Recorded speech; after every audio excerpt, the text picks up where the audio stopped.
I don't know what it is about October, but in politics, seems like that's when all of the weird stuff starts to happen. And I'm talking about the President of the United States coming down with the coronavirus, with COVID-19. First thing I thought to myself when I heard that was, wow, that's terrible.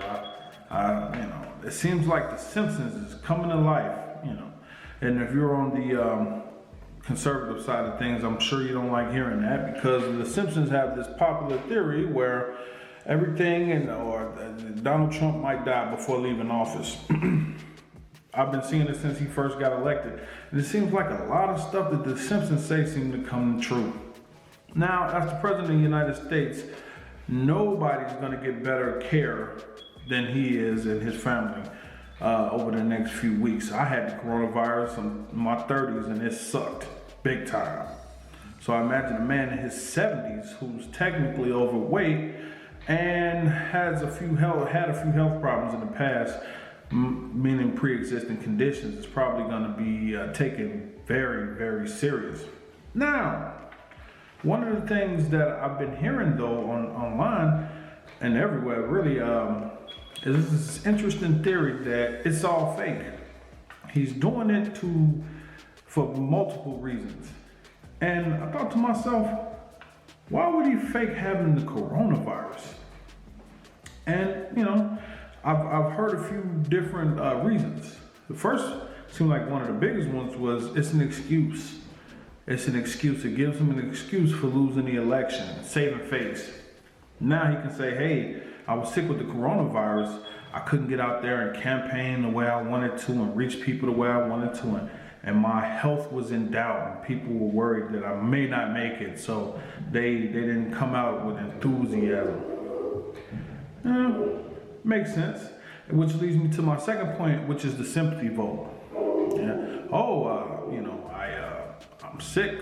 All of the people who care about me need to come out and make sure that I stay in power and make sure that I'm their president, and I won't have to basically exit the building stage left. And part of it is sympathy, I think. Some people will show up just because they have love for the president, and not too many people, I don't think. But here's another point. Not saying that that's the only reason, but it has helped some of the world leaders in the past, like Boris Johnson. When he recovered, he had a bump in his polls. His popularity went up.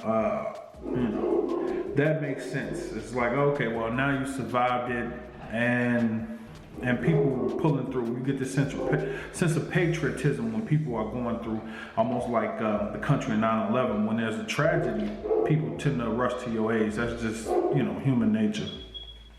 Then you also have people saying, well, he can recover from this and show that it's not a serious virus. It wasn't serious in the first place. If a guy in his 70s could recover from the coronavirus, anybody can. You don't have to take it so seriously. You can still go on and live with your life and get back to regular activities. And if the president, a man in his middle 70s can do it, then you can do it.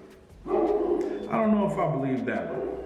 And there's a few, I really don't believe it in general. And the main reasons is, I understand that they try to keep Hope Hicks' situation from being exposed, from being outed. That, hey, Hope Hicks has got the coronavirus and she's sick.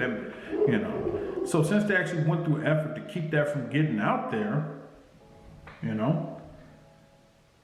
why would they put that out there? I mean, why would they try to protect that information if they wanted everybody to have sympathy and feel bad for the president? And another thing, the main reason is it makes him look bad. You've been out there since the very beginning, since February, March, April, telling people, oh, it's a made-up Democrat disease. It's not real. You don't have to worry about it. You can go on living with your lives. It's a hoax to win the election. It's a hoax from, it'll disappear just like magic.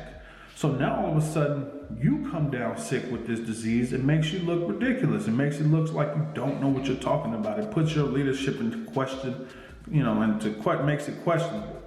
And for that main reason, I don't believe it's a hoax. I believe he probably did get sick, won't be able to do some of the things that he would have to do during an election. If he's anything like me, it will take a couple of weeks. It actually took some people I know a little bit longer to recover. You have an election in 5 weeks. So you can't be, it's 4 weeks really. And this is one of the worst times to get sick. And I heard that one of the things they noticed about him is his lack of energy. He was lethargic. And yeah, this is not the time for that. If you're trying to run for re-election, it's really one of the worst things that could have happened if you think about it.